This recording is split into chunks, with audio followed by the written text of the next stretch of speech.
அடிக்கடி டாக்ஸியில் பயணம் செய்பவரா? அப்போ ஃபாஸ்ட் ட்ராக் ஆப்பை டவுன்லோட் செய்து ரூபாய் 50 டிஸ்கவுண்ட் ஆக பெறுங்கள்.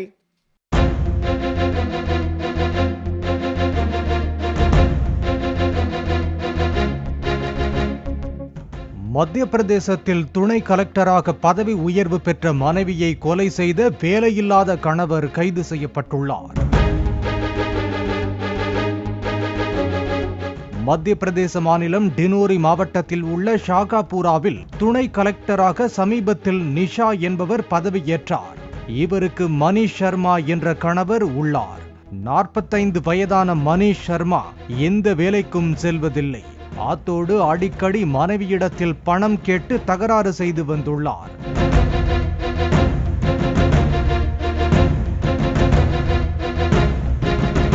இதனால் நிஷா தனது சர்வீஸ் ரெக்கார்டு, வங்கி கணக்கு, இன்சூரன்ஸ் எதிலும் கணவரை நாமினியாக சேர்க்கவில்லை. இந்த ஆத்திரத்தில் இருந்த மணிஷ் சர்மா நேற்று தனது மனைவி உறங்கிய போது தலையணை வைத்து அழுத்தி கொன்றுள்ளார். மனைவி இறந்த 4 மணி நேரத்திற்கு பிறகு சடலத்தை எடுத்துக்கொண்டு மருத்துவமனைக்கு சென்று தனது மனைவி கிட்னி பாதிப்பால் இறந்துவிட்டதாக நாடகமாடி உள்ளார்.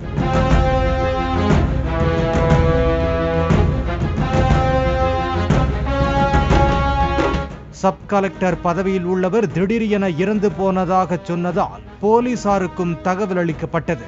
நிஷாவின் சகோதரி நீலிமாவிடத்தில் போலீசார் விசாரித்த போது மணிஷ் சர்மாவின் தவறான நடவடிக்கைகள் பற்றி தெரிவித்துள்ளார்.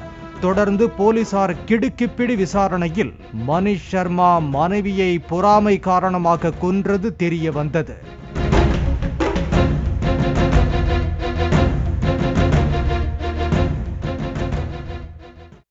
அடிக்கடி டாக்ஸியில் பயணம் செய்பவரா?